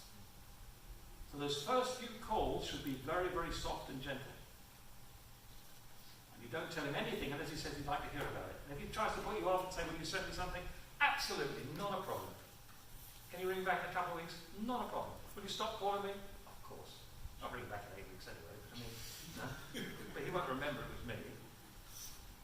And the strange thing is, if you do persist over, regularly calling somebody once every couple of months, I found this, people you've told to go away, very often they ring you up one day when a supplier, a printer or somebody's letting you down, they say, oh yeah, all right, I'll give you one go. But your first job when cold calling or meeting a customer, your first job is to establish trust and confidence. So no longer, it takes all the pressure off you and the customer in that dialogue. Any other questions? Well, I've had to gallop through this tonight. Yeah, you said customers are purchasing value. How would you feel about that now? Customers what? Customers are purchasing value. Purchasing value, yeah. The value for the proposition is in their head. It's when they start to react, they say, wow, that's really interesting. So you ask them questions, make them think about the problem that they've got. And you've asked them that, and during this initial, now I'm trying to find out whether there's anything I've got, is what he wants. The value comes when I start to get him to talk about, and it might not happen until the third or fourth conversation with him, I start to talk about the stuff that's under the iceberg. How worried are you? You mentioned before, Mr. Prospect, that your guys don't really cold calling. How much of a concern is that to you? What would happen if this continues? If you don't mind me asking, if that's all right. Is it that the people are reluctant to pick up the telephone, or do you think they've got the wrong sort of conversation going? Nothing happy about the conversation. Because he doesn't want to be happy. He wants me to share his pain because he's got a problem. So I help him on with some of the little words that I've got, little painful words. Worry, concern, problem, headache. It's like little injections under the skin. And he started out the morning perfectly well, then he starts speaking to me and he's walking down into the slough of despond. And I've given him the ladder to get down there. And my job in a minute is to help him up out of the hole. But not too early, not too positive, not too American, if you will. I love living in America. It's not the British style. Nice and gentle. And that's how value is created, by asking the right questions, telling the right stories. Very often, there's apparently, if you ever have to, if you're inside a Disney organisation and you want to put a proposal for a new film, you have to start it by saying, good morning, Mr. President. Once upon a time, you have to state with those phrases. There was a, and then you fill in. Every day, so-and-so happened. Eventually this happened, then that happened, and then you finish going on with that, and they'll live happily ever after. The words just imagined are some of the most persuasive words you can get. You're talking about the problem and the knock-on effects of not fixing it, which are clearly concerning you. Would you like to see what our solution is? Now he's ready, you've softened him up a bit. You've been keeping, he asked you an hour ago, or yesterday's meeting, he asked you about the problem, the solution. He said, well, I'm not quite there with it yet. But he's hungry for it now. They call it the Socratic method of selling. It's when Socrates was supposed to have been approached by a young student. And he said, Master, will you take me on as a student? And Socrates didn't reply. They took him down to the river, put his head under the water, and put his foot on his head. And after 10 seconds, the boy was struggling. After 20, struggling even more. For 30, Socrates pulled him out. And the boy said, why did you do that? He said, because I'm not going to give you any knowledge until your hunger knowledge is as great as your hunger for air was a moment ago. Now, in the advertising industry, they have this thing AIDA, attention, interest, desire, action. First they get your attention with a headline, then they spark your interest with a comment under that. Then they create desire for that thing, you want it. And a lot of the time they're telling you can't have it because. And then you say you have to get it, and you take the action. This is the same pattern in here. You're in I'd say if there's one thing you get out of this evening, and that will be enough for me, next time you go and see a customer, leave your laptop at home.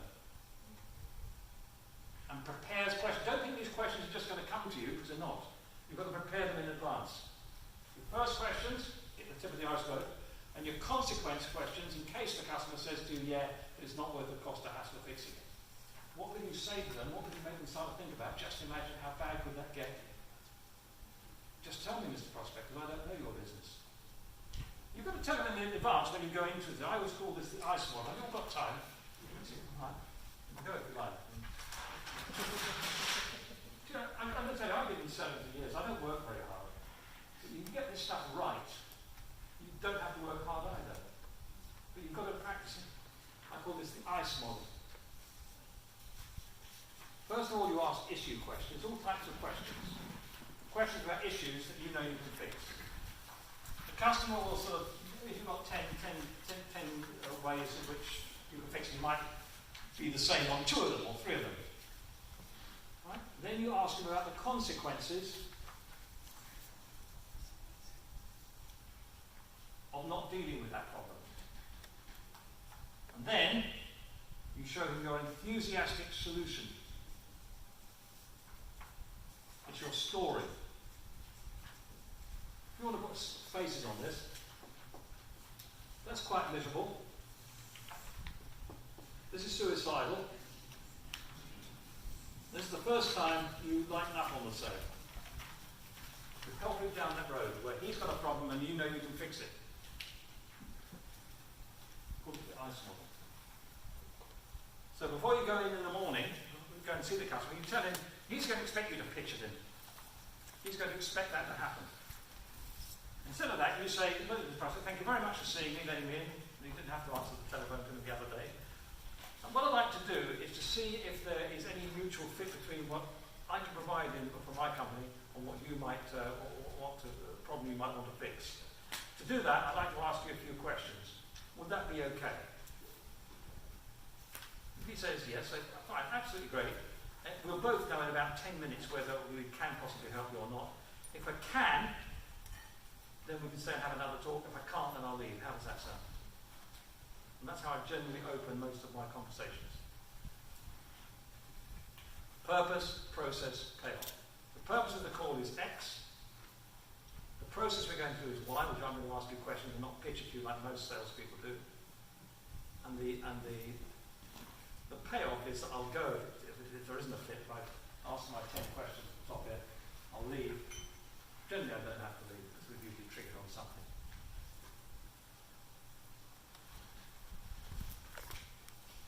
Any last questions?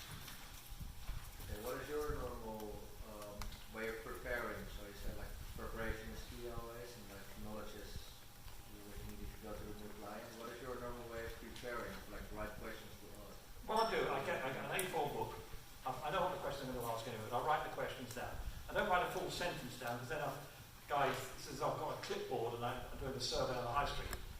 And I just write a word down, a bullet point word, which will make me think and then construct a sentence. And I usually put the bullet point word like lack of cold calling or call reluctance if it's cold calling. So how do you come to those words? Because you don't know that in advance, right? No, you don't at the moment. But I know what I can do. I know, if you go back to what I did just now, I know the outcomes that I can provide. I know what I can do. I ask questions to see if that customer wants that thing from me. Not because they don't want cold calling, for example. They don't want to do it, which is fine. I don't mind. But at least then I know it's not one of the things there. So I prepare for every customer. I don't go into any customer thinking I hope the questions are going to come to me. I prepare the questions in advance. So I make sure with the customer, as I start out, I make sure that he's not going to mind me asking him some questions about problems I know I can fix. But I'm not going to tell him I've got the solution straight away. No.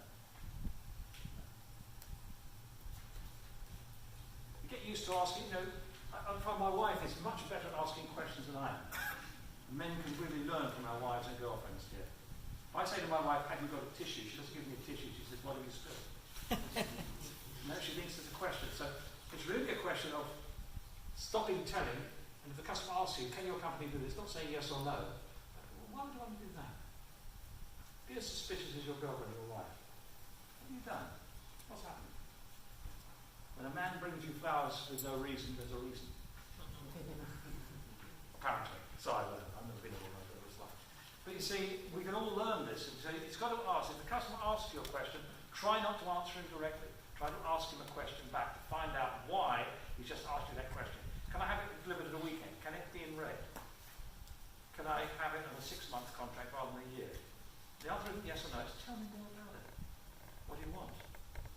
I've actually developed programs for people when they've asked me that question. Maybe I've been working for somebody doing presentation skills. And they say to me, just a minute, can you just come and chat to me for a minute? Do you do anything on leadership? Now, the truthful answer 6 years ago was no, I don't. But I didn't say that because that would be answer to the question. So I followed my own teaching, asked the question. I said, what do you want? He said, well, we need to, this is his words, release the human capital of some of these people in here. They're very expensive graduates, and they're not working hard enough. So how do you teach them to be personal leaders and also some of my own staff to be leaders of local? I could do that. Can you teach people to be leaders, though? Sorry? Can you teach people to be leaders? What is If you can teach people to be leaders, like the question that you got there. Yes, but you see, if you, what I did was I came back to work and went on the internet, leadership. Do you know how many hits I got from the word leadership on Google? 5.5 million. So leadership is in the eye of the beholder. Often if you ask somebody, another guy at one of the big Scandinavian oil companies one day came up to me in the canteen. I was doing some other work there. Do you run negotiating programs? Again, the answer was no, I don't. I didn't say no. I said, can you tell me what you want? Can you oh, I see. I'm not saying to explain it. I could do a program like that. And it lasted for 5 years. But yeah, get used to asking questions and not saying yes or no, we can do that. There might be something hidden under there that you could do for them. These questions are really important. You get used to asking questions rather than making mistakes. I understand a bit smart from experience, but when do you know that what the your area where you know you Well, you can do some basic, we haven't gone too much to neuroscience, you can watch them follow your body language. I have a client who, when he's on board with it, I do this in a meeting, he's sitting around the boardroom table, and sooner or later he'll be doing that. So first of all I'm following him, and then he's following me. As soon as people start following your body language, then you've got it. And they do it without thinking. What about if it's over the phone? It's the tone of the voice. Yeah. They start asking you questions, and there's nothing clever dick about modern selling. When I taught to sell at Xerox in Croydon all those years ago, we taught smart arse answers, which don't go down well at all today. If a PA stopped us, can you tell me what it's about? No, it's a business matter. I've got to discuss with Mr. Snodgrass. Please. This is 25, 30, 40 years later.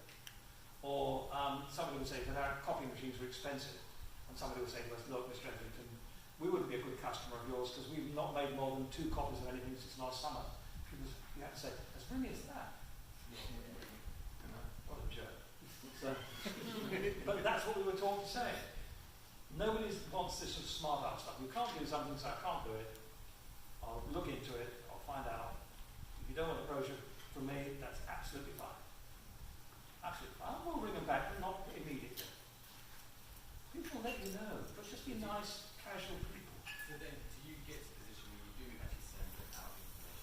I'll send them information, but I know I'll follow up. I never called it a follow-up. I said, is there a time when we'll probably have some queries, is there a time when we could get together again and you can just go through this? Never call it follow-up, something about follow-up. Everybody says follow-up. I just have a diary event or something. But call them back again. Call them back again, it's perfectly alright.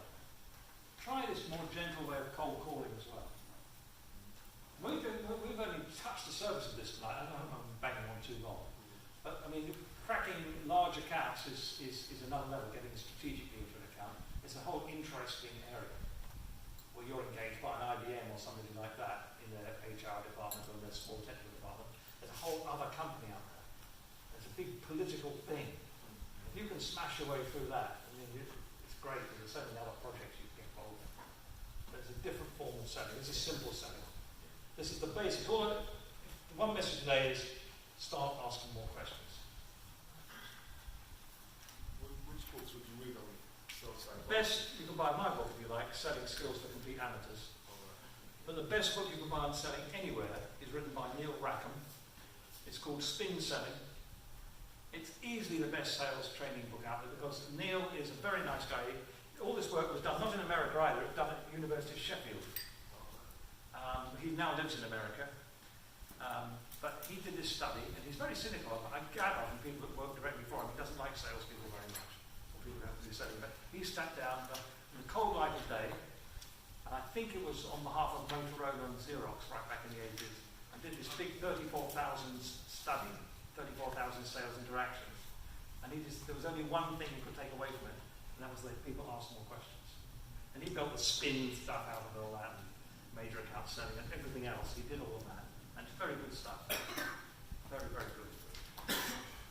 There are also other books you can read about influence. Robert Cialdini, emeritus professor of psychology at Arizona State University, wrote a wonderful book a few years ago, The 6 Ways We Get Influenced, even if we are wide awake.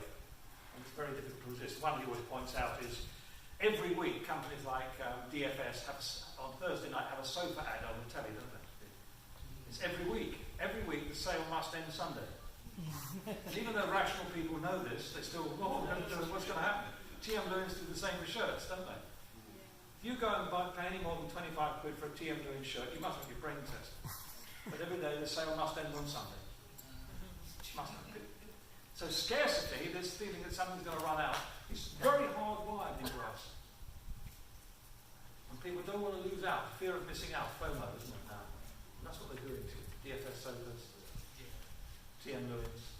Again, you could use it if you want. This is the last offer, the special offer this month, 10% off everything. Black Friday? Yeah, it does work. It does absolutely work. Even though you don't want it to work, it works. I mean, this thing they have in hotels, behind reception, checkout is 12 o'clock. You go down to a hotel checkout place at 10 to 12, nobody there. 1 minute to 12, it's packed. What do you think is going to happen? They really think they're going to have an extra few hours charge put on the bill if they check out after midday. Just as a big sign up, check out in the hotel at midday. Looks authoritative, it's on a proper, not just a bit of old cardboard with it written on. Looks a proper sign that somebody has made and inscribed the word holiday in on it. Better afraid of that. The authority syndrome. Anything else?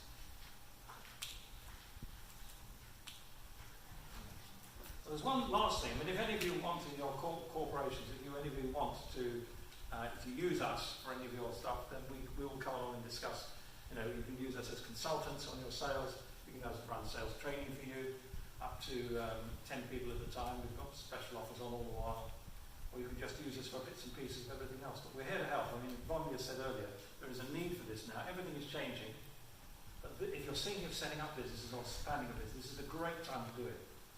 More businesses, more successful businesses owned by millionaires start in difficult, tough times than when times are really going well.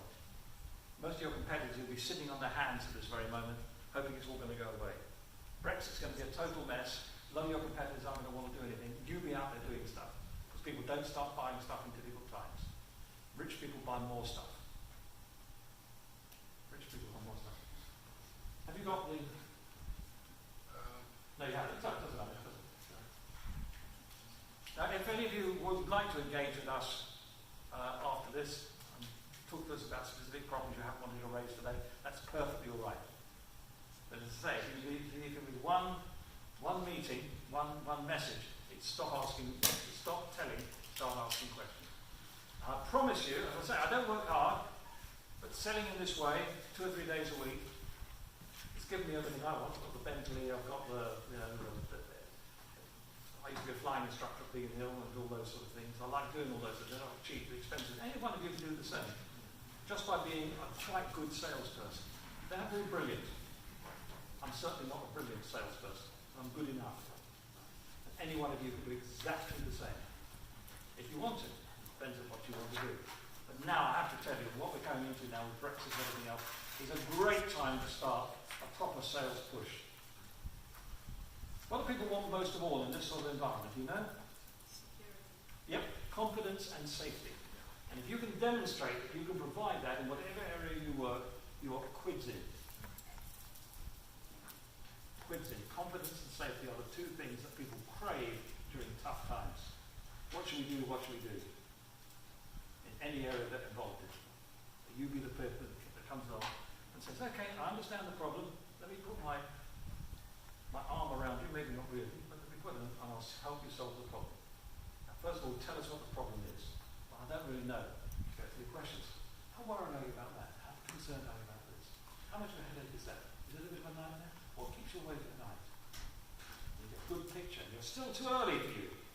Yeah, but I can deal with it. Yeah, but if you didn't deal with it, what would happen? How quickly could your company go under? How quickly could you not be able to pay your mortgage?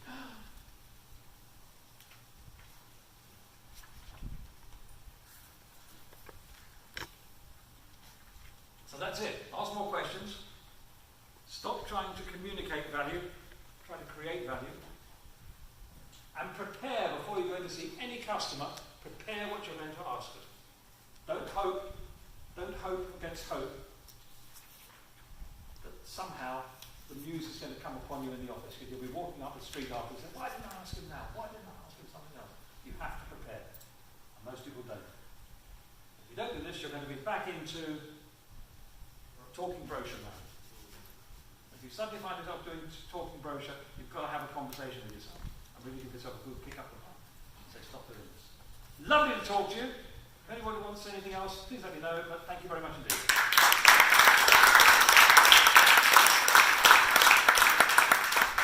Inside your delegate packs, there's a feedback form.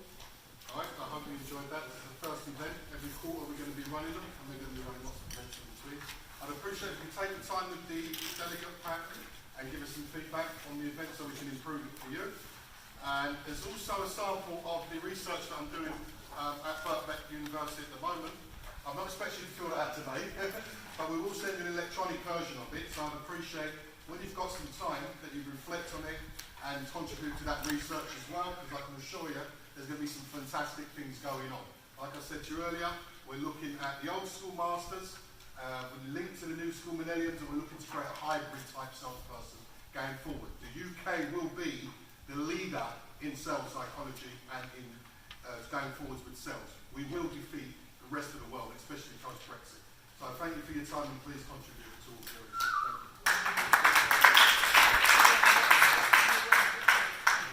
As I say, if you do want to engage us to do anything bigger projects with you, we have got a discounting scheme on at the moment just to launch this off the ground.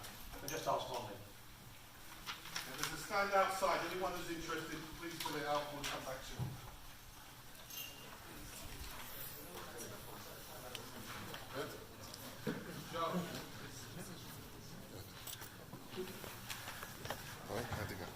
Yeah. Okay.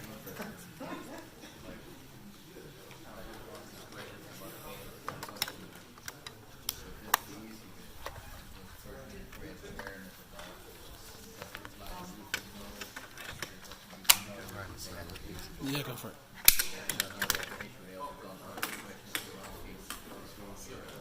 That's amazing. I have to say, even I was impressed. Yeah.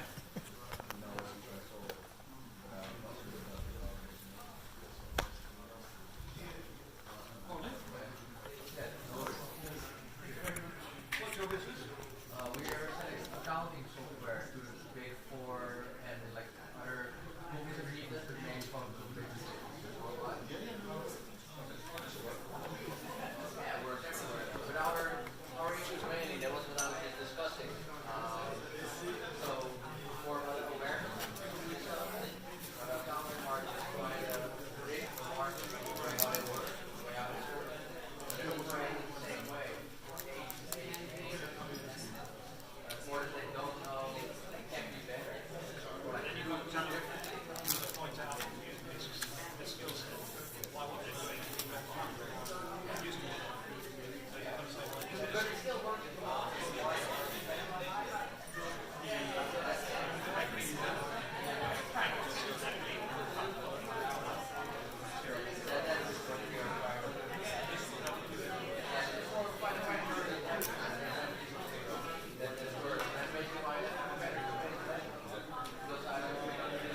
YouTube channel. You will have to subscribe and then you can get a free version. Alright?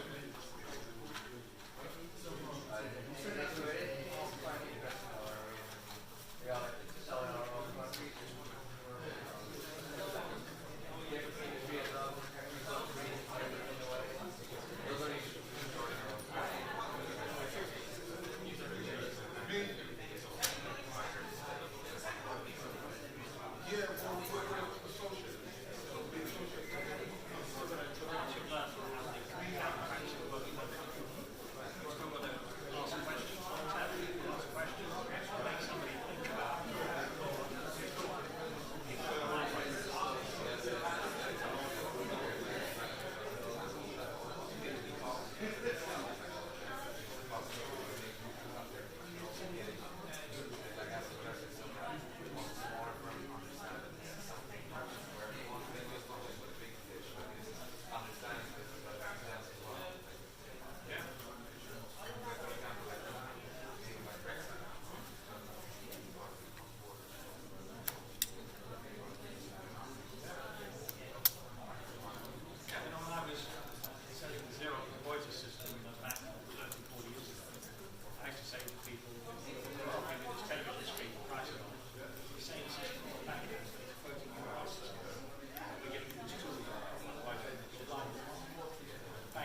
the data, we connect with all of us, and all the client data from all these and centralize it on our data. And from the data, you're able to do lots of things. So like I mentioned, we automated lots of the low value, compliance activities, so like the work payments, for example.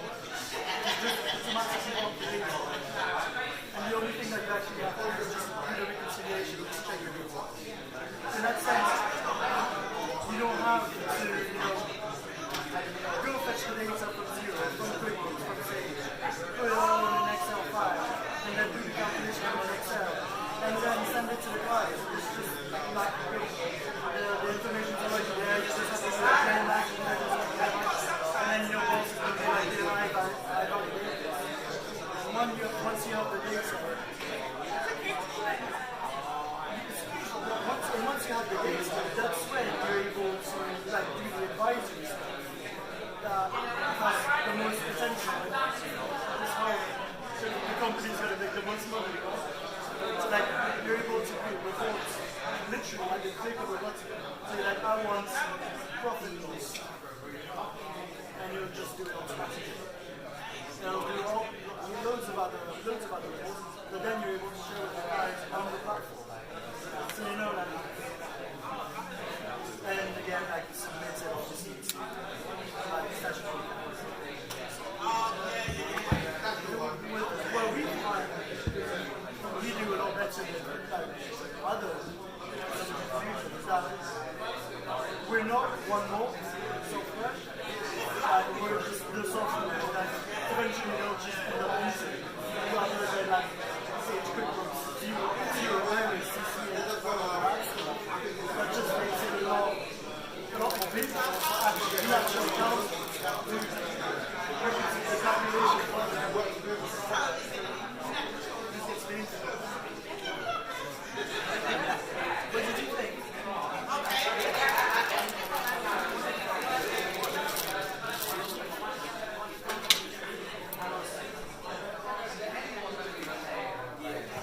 So how does your team really work when it comes to innovation and all of that? Is it quite conservative?